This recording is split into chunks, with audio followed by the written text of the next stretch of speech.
Hello, classmates. This is a recording of the discussion for the key answers of your assignments. Let's start.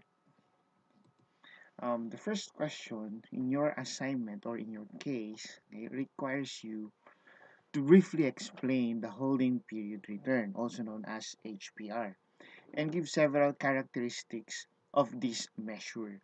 Now, in your financial management, there are different tools on how to measure the return of an asset. And one of the tools that's commonly used is your holding period return. So what is holding period return?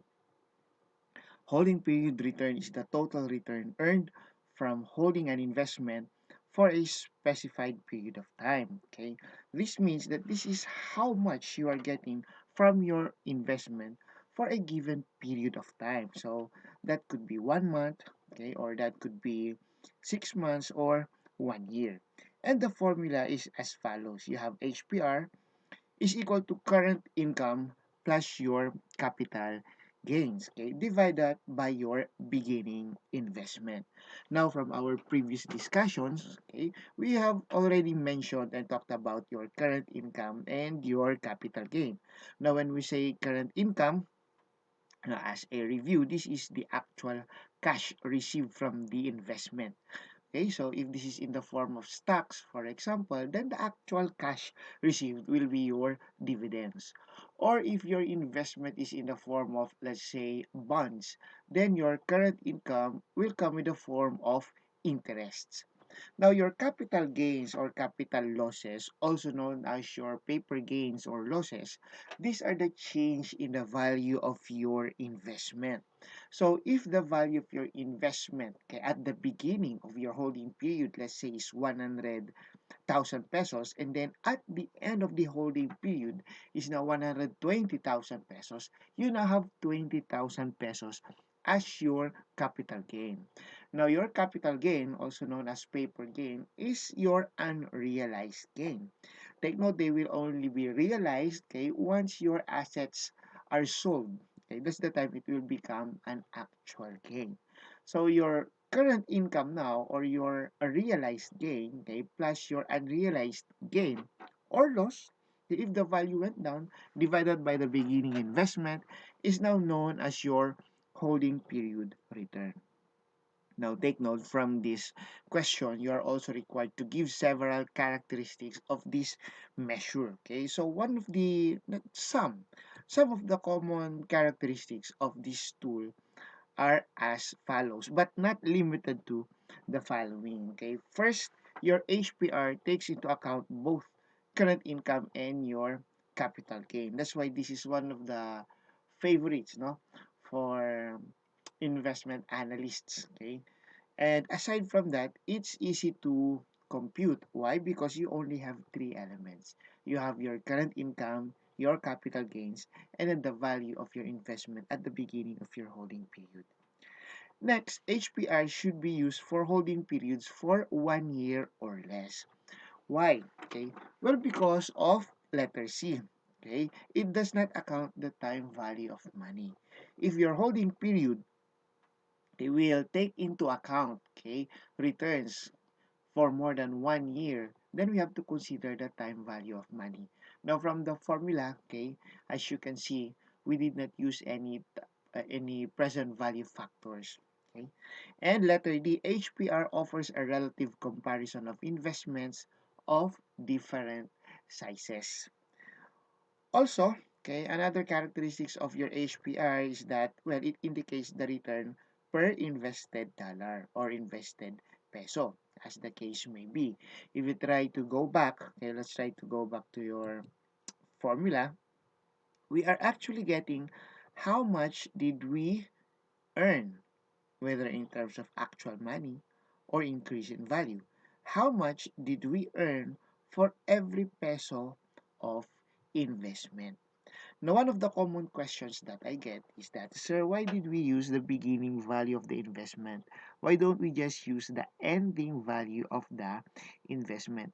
You can also use the ending value of the investment, but if okay, we are going to use the capital gains or compute the capital gains, your initial investment is actually the beginning investment. Now, there is a modification for your HPR, okay, where the formula is instead of dividing your total return, okay, by the beginning investment, you divide your total return by the average investment. That's beginning investment plus ending investment divided by 2. So that's now your simple average investment. Aside from that, HPR can have a positive, a zero, or a negative value. Okay. Now, the next question is explain the relationship between net present value and the internal rate of return. From financial management, we were able to discuss some tools used in capital budgeting. Okay, and these tools are used for long-term decision making. Now, the commonly used tool is your net present value and internal rate of return. Okay, if you are going to describe or define these two, the net present value, okay, is actually the difference of the present value of all future cash inflows versus the present value of all future cash outflows. Okay, so it's basically present value of inflows minus the present value of outflows. So if the present value of your inflows is higher than the present value of your outflows, then you have a positive net present value, and that is considered as favorable. And the opposite will be unfavorable.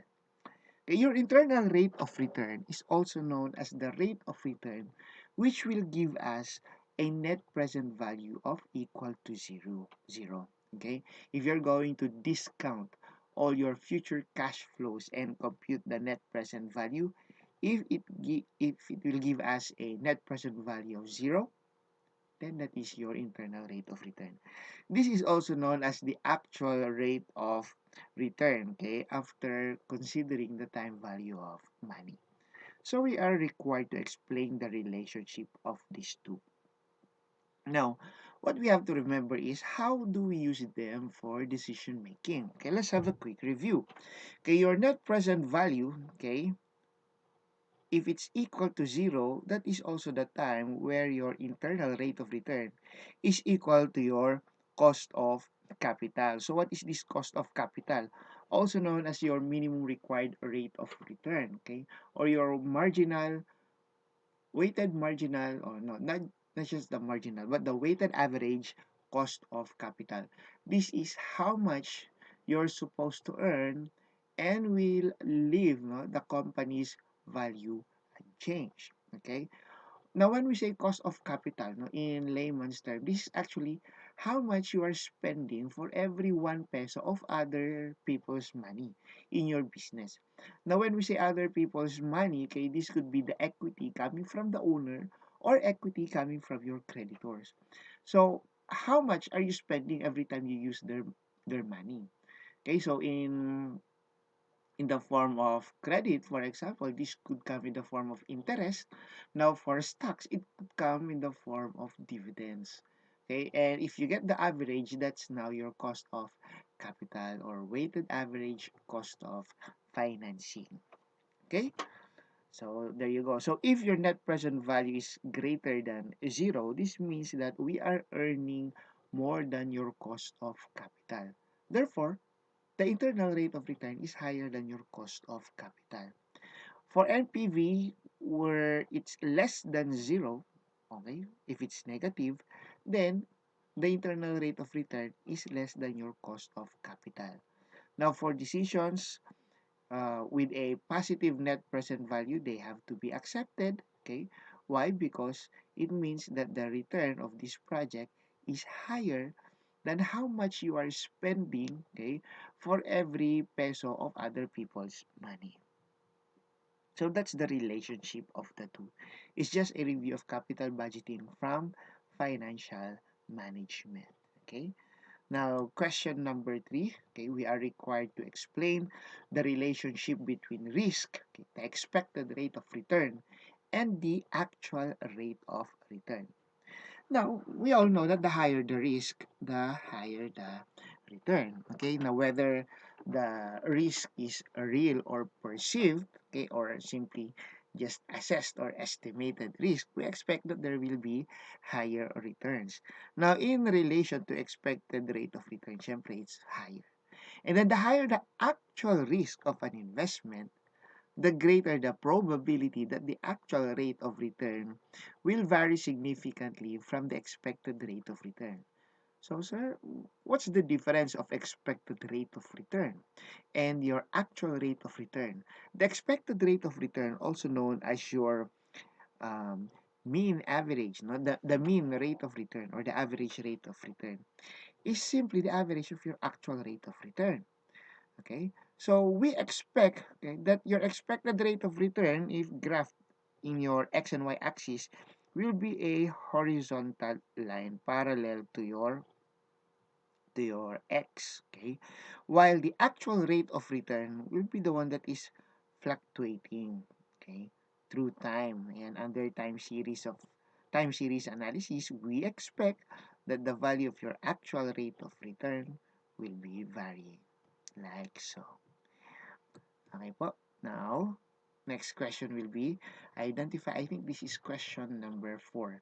Identify and discuss 5 sources of risk. Now, it's only asking for 5 sources of risk. Here, I placed 8 sources. Let's just read. These are just the common. Actually, there are, well, last time I checked, it's like 21 types of risks. I'm only asking for 5. Most commonly discussed or celebrated risk is your business risk and your financial risk. Your business risk is also known as the uncertainty, okay, coming from the investment's earnings and the ability of an investment to pay the returns owed to investors. In other books, this is known as your a risk coming from your fixed operating cost. While financial risk is associated with debt, equity mix of a firm, or the risk that is attached to fixed financing costs. Okay.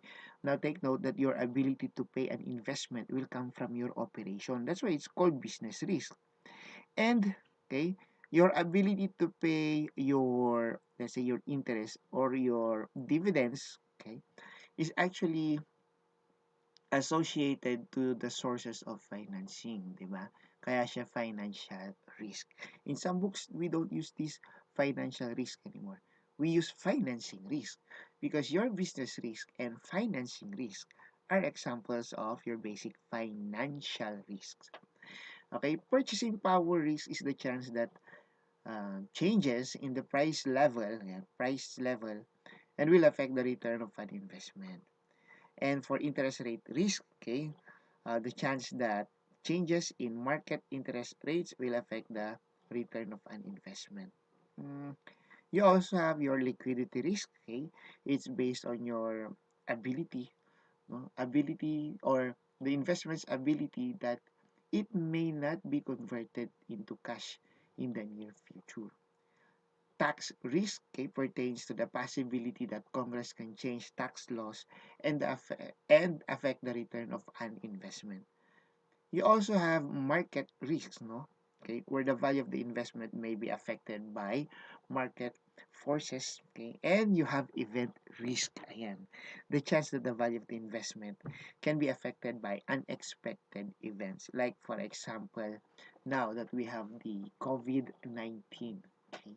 A lot of companies did not expect that the value of their investments will go down um, in this first quarter. Why? Why? Because of COVID-19. Although we expect na for these times, no, for these kinds of events, we expect that the values of the investment will really go down. It's just that nobody is expecting COVID-19 to have such an impact in the value of the investments. Okay. The next question will be for us to explain what beta measures and how investors can use beta. So in your answers, okay, you should have mentioned any of the following. Okay. One of the common answer is that, well, beta measures non-diversifiable market risk. When we say non-diversifiable market risk, this is actually your systematic risk. Okay, how how the return, no, how the return of an asset, okay, changes, okay, for every return in the market. And beta measures how a security will perform in relation to the market. Okay, that's why it's also known as your slope in your securities market line. Okay, if you still remember our previous discussion. Okay, and of course, the higher the beta, the riskier the security because it will be more volatile. Okay, a small change, no, in the market's required rate of return will result to a higher change, no, a larger range, no, a wider range of returns, okay, for the asset with a higher beta. The beta for the market is 1. Stocks may have positive or negative betas. Okay, of course, why do we have a beta of 1 for the market? Because if you're going to graph this for on your x and y axis, the market's rate of return belongs to the x axis. Okay, so what does it mean if a stock has a negative beta?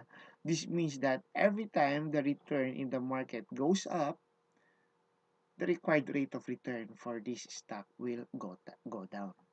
That is if they have a negative beta. What does it mean if you have a beta of 2? Okay, if the market's rate of return will increase by 1%, then the asset's rate of return will increase by 2%. And stocks with betas greater than 1 are more responsive to changes. We already discussed that. Beta is derived from the slope, okay, of the characteristic line, also known as the rise over run, the change in x over your change in y. And CAPM, what is CAPM? This is the capital asset pricing model. Shows that as beta increases, the return for an investment increases. Okay, so CAPM model, that is computed, no, as the rate of return equal to the risk-free rate plus the value of beta times, okay, the difference of the return coming from the market, okay, minus your risk-free rate. Okay, you can have that or you can see that from our previous notes. Okay.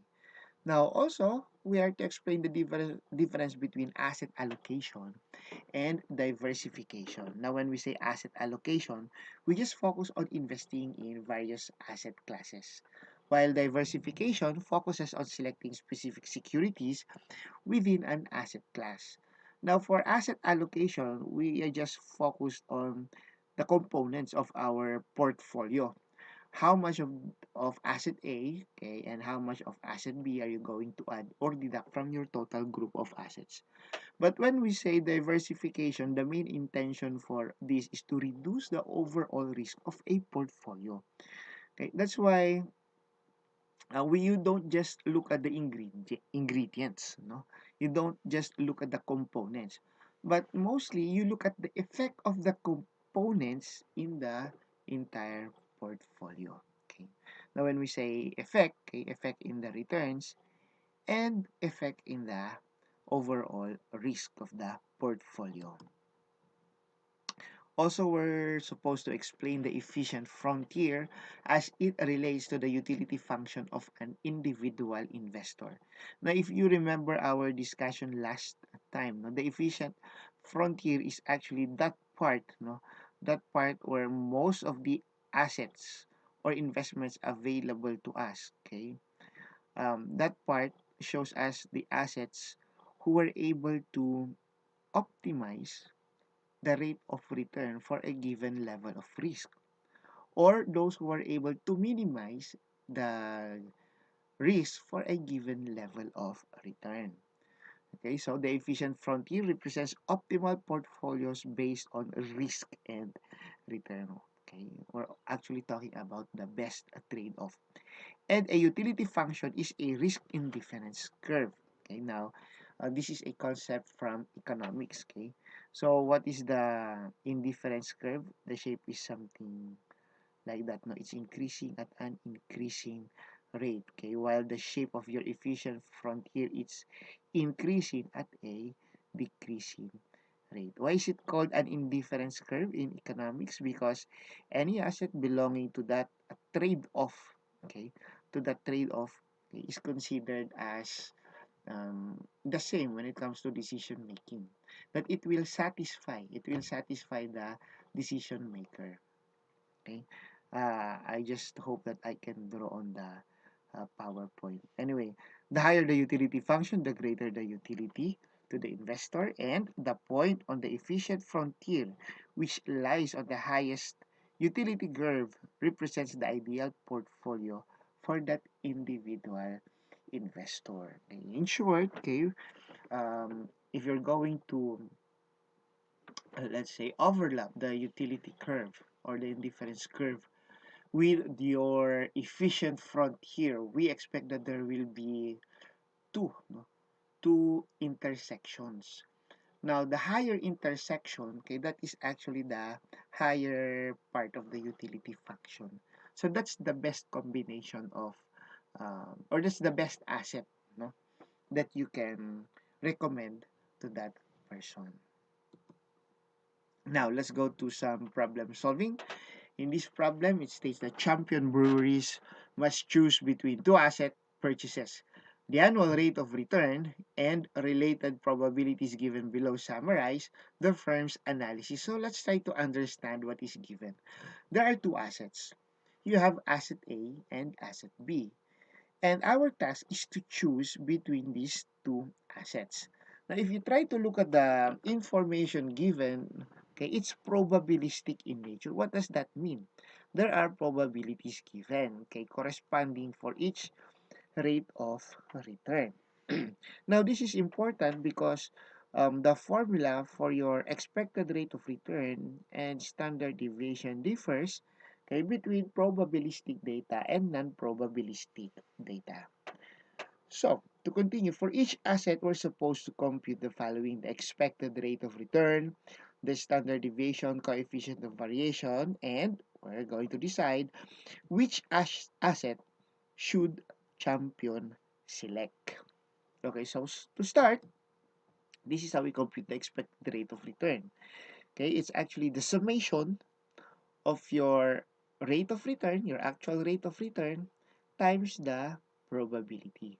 So you simply multiply the two, you get this, and summation, get the total, you get 15%. You do the same for asset B. You simply multiply the two, the expected rate of, not expected, actual rate of return, okay, with the probabilities.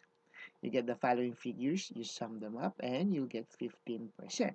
So if we are choosing between A and B, assuming that their level of risk is the same, then we can say, aha, they're the same. No, because they have the same return. Okay. Now let's continue. We're also going to compute for the standard deviation. How do we compute for the standard deviation? The formula is the summation of the difference of your actual rate of return. These are your actual rate of return from the previous slide. For asset A, you have 10, 15, and 20, okay, versus your expected rate of return, okay, from your previous slide. So the summary of the value of your actual return minus your expected rate of return, you square that, okay, and you multiply that by the probability. Okay, is it square or square root? Okay, another formula is, well, what I remember from the difference of these two, you multiply that with the probability, okay, and then you get the total. Yan. And then you get the square root. You can just go to our notes from our past discussion. Okay, so this is now the standard deviation. The square root of the summation of the difference of your actual and your expected rate of return times the probability. So this is the standard deviation, 3.87. You do the same for asset B and you will have a standard deviation of 8.94. Okay, so what is this standard deviation? This is actually an indicator of risk.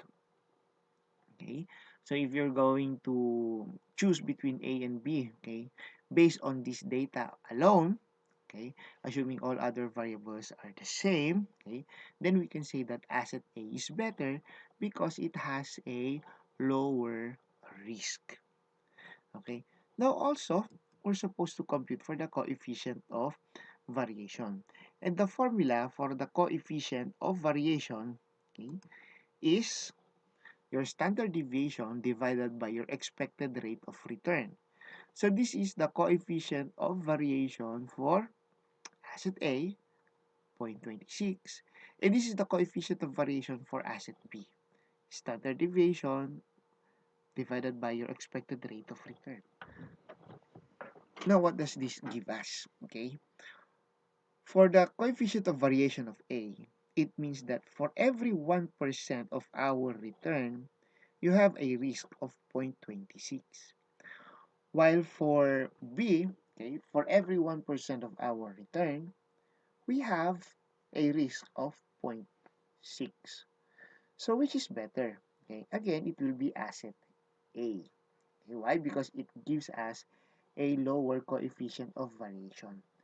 Actually, from B, no, from the requirement B, we can already decide. Why? Because we know that from A, the expected rate of return is the same. So how do we choose an investment? When your returns are the same, you choose the asset or the investment, which will give you a lower risk. What if your assets have the same level of risk? Then you choose the asset that has a higher return. What if your assets have different levels of risk and different levels of returns? Then you use the coefficient of variation. Okay? So, ayun. Now, another problem given to us is the following. Given the following probability distributions for X and Y, compute the expected rate of return, the variance, standard deviation, and coefficient of variation for the two assets. And then we're going to decide which asset is a better investment. Okay? So, let's start with the expected rate of return. Ayan. What's the expected rate of return? Again, the formula is your probability, okay, times your actual rate of return. Okay, so you multiply that and then you get the summation. So for asset X, you have 10.7 as the expected rate of return. Okay, and then what about the variance? This is just the variance, no? Without the square root. Ayan. So you simply multiply that by your, where is this? This one, you get the difference, okay, of your actual rate of return with this one, okay, and then you square that times the probability, you get the variance. And the square root of that will be your standard deviation. You do the same for asset Y. You have the expected value, you have the variance, and the standard deviation. Now, as of this point, you cannot choose an asset if you just base it on the expected value. Okay? Why? Because although you can see that asset Y has a higher expected rate of return, okay, you can see that between these assets, no, you can see that they also have, no, they don't have the same level of risk. So the basis for our decision will not be the expected value, it will not be your standard deviation, but instead the coefficient of variation, where you divide the standard deviation by the expected rate of return. And here you will see that for asset X, for every 1% of your return, you will have a risk of 0.13. While for asset Y, for every rate of return, okay, you will get a risk of 0.07. So in this case, okay, we're going to choose asset Y. Okay, next, another problem, okay, assessing return and risk. Swift Manufacturing must choose between two asset purchases. The annual rate of return and the related probabilities given in the following table summarize the firm's analysis to this point. So you have project 257 and project 234. Naku, ang dami. You have the rate of return ranging from negative 10%, okay, so that's a loss, negative 10% up to 100%. And for project 432, okay, the return ranges from 10% up to 50%. Okay. Where are we? Ayun. Now, for this problem, we are required to compute for the range expected return, standard deviation, and the coefficient of variation. And we're going to decide. Okay. So, let's see. Starting with project 257, you have the following range. So, what is range? Range is actually the difference, no, of the highest return and the lowest return. In this case, you have 10%, which is negative, and you have 1, no, or 100%. This means that the range is 110%. Okay. This is also an indicator of risk. No? The higher the range, the higher the risk, because your returns, okay, could vary, okay, from negative 10% up to 110%.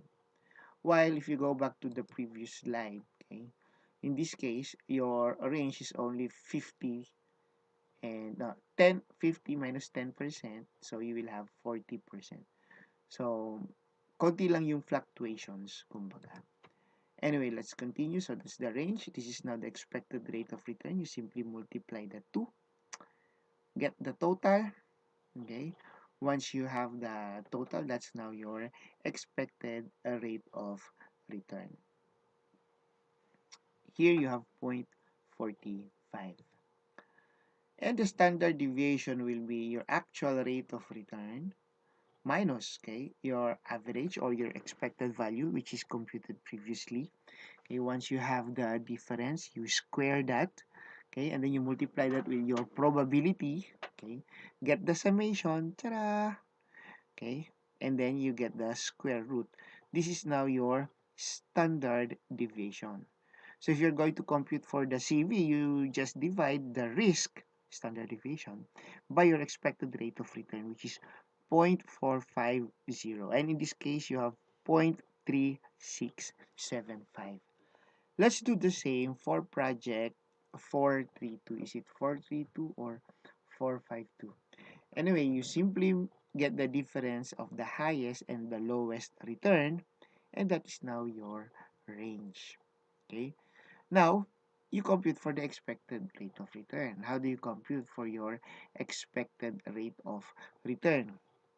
You simply multiply your actual rate of return with your probabilities, okay, get the total, and then you will now have the expected rate of return, which is 30%. Now that you have the expected rate of return, you can now compute for the standard deviation. Same process, the standard deviation is actually the summation of the difference, no? Difference of your actual rate of return versus your expected rate of return. So this is now the difference. You square this and then you get the following column. Okay, you multiply that with the probabilities. This is now your probability. And then summation, you get the total, get the square root, and ta-da, you now have your standard deviation divided by the expected rate of return, and you get the coefficient of variation. Now, as of this point, you can already make a decision, okay? You simply compare the coefficient of variation of this asset, okay, project 432 and project 257, 0.3675 versus 0.35. So if this is a measure of risk over return, what do you want? Do you want to have a higher coefficient of variation, or do you want to have a lower coefficient of variation? Of course, may sound effects pa. Of course, you want to have a lower risk for every rate of return. So you are going to choose the one that has a lower coefficient of variation. And in this case, it's asset 432. Now, also, we are required to construct a bar chart for each distribution of rates of return.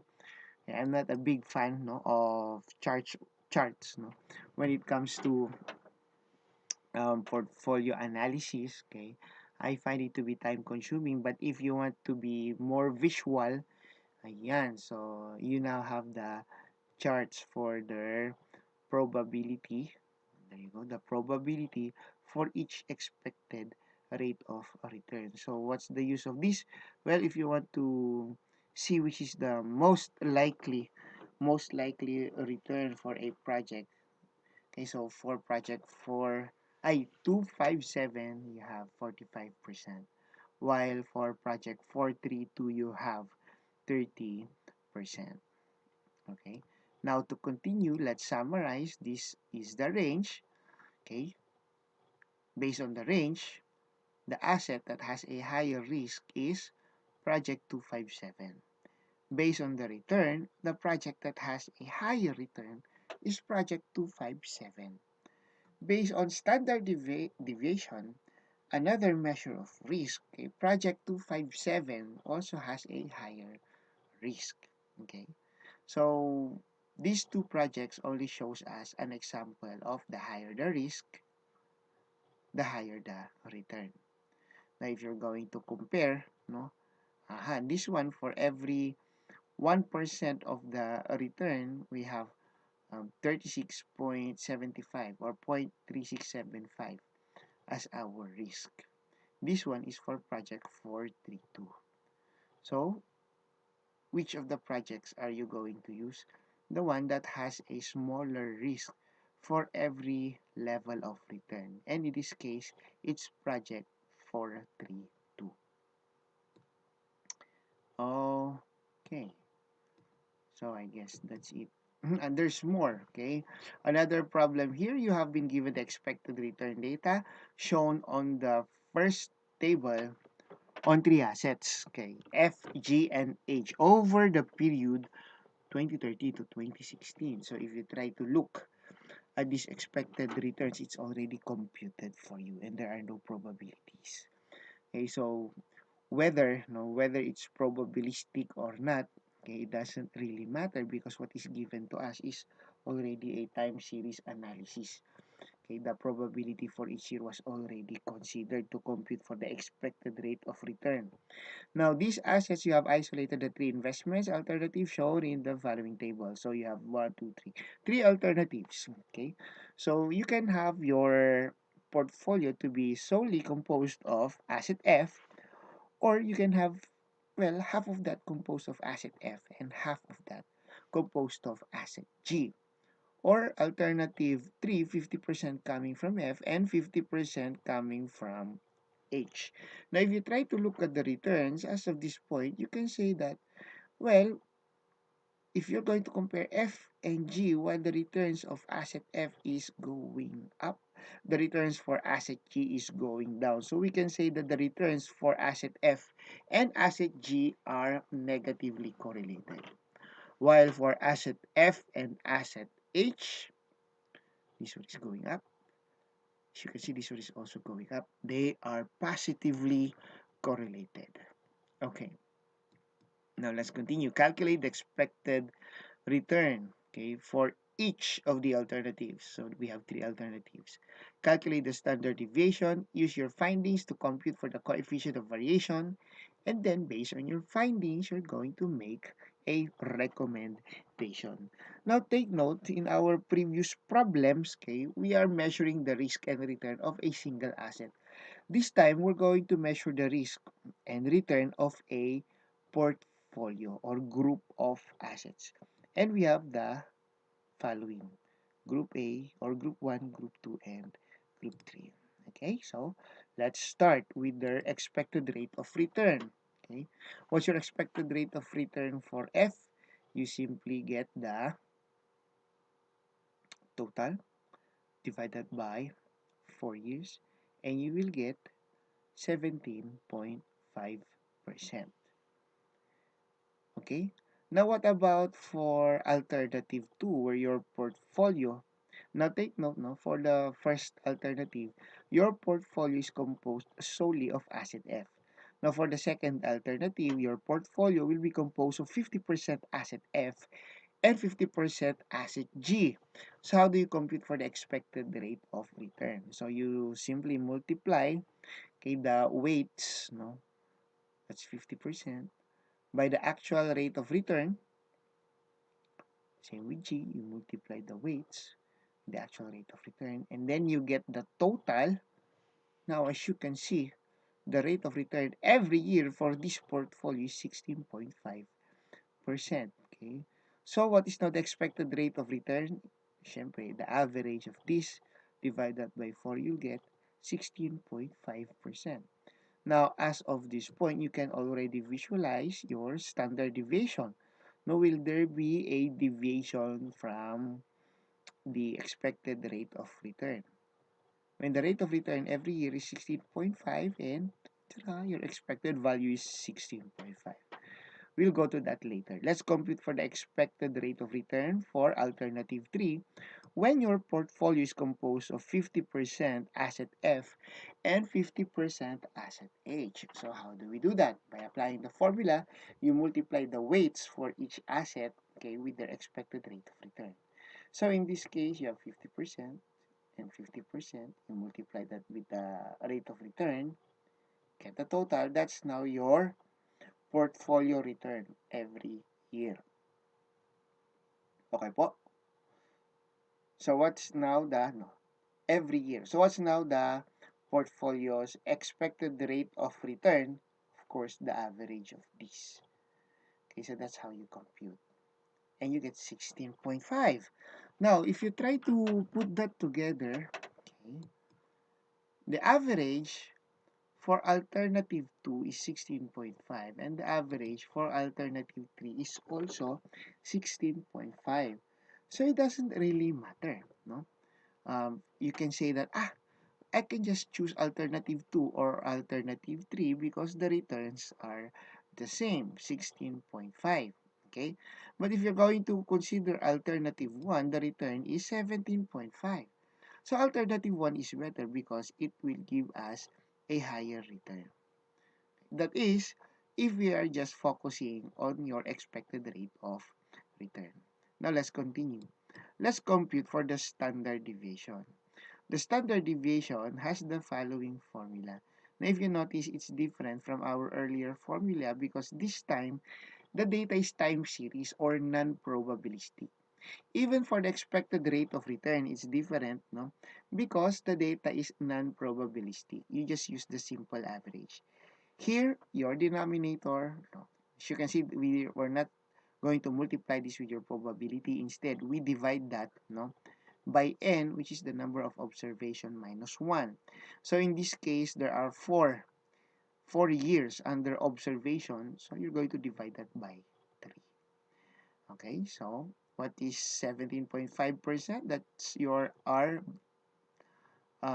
expected rate of return or your average. Okay, get the difference with that of your actual rate of return every year.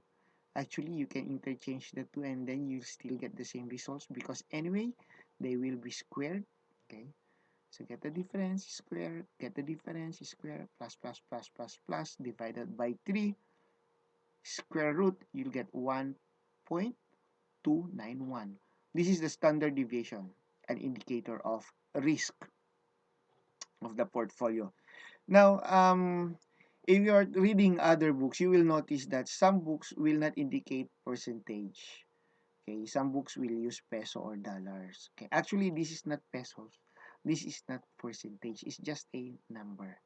No, it's just a number, an indicator of risk. Anyway, let's continue. You do the same for the second alternative. As expected, the standard deviation is 0. So it's virtually 0. The risk is 0. Okay.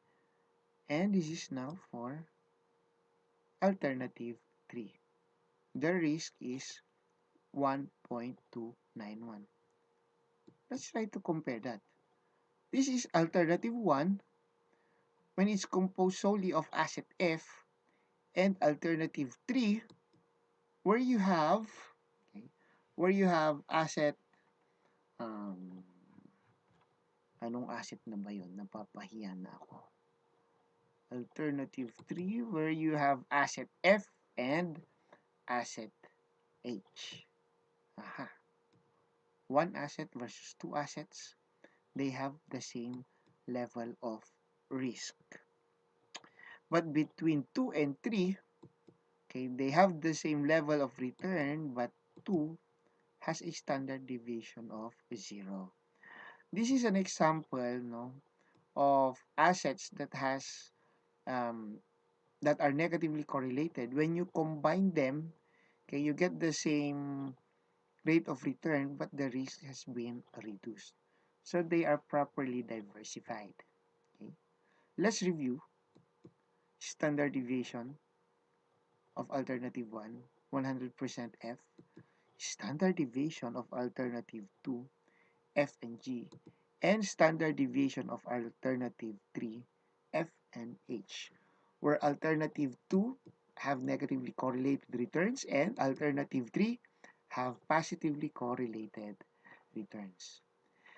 So if you're going to compute for the coefficient of variation, again, that's simply your standard deviation divided by your expected rate of return, and you will get the following. Now we can decide what will be the best alternative. It will be asset or alternative 2. Okay? Even though it has the same return with alternative 3, the risk is 0. That's why, okay, it resulted to a 0 coefficient of variation. There's no risk, assuming that this is a real investment, no, no risk for every 1% of the return. Although it's not realistic. Yeah. And so I guess that's it. I'll be posting this in our group, perhaps in Canvas. I will be giving you a go signal soon, no, when you can open your Canvas accounts. As of this point, we'll just use Facebook. Okay, so when I post this in our group, please feel free to comment or ask questions in the comments section below. Okay, and thank you.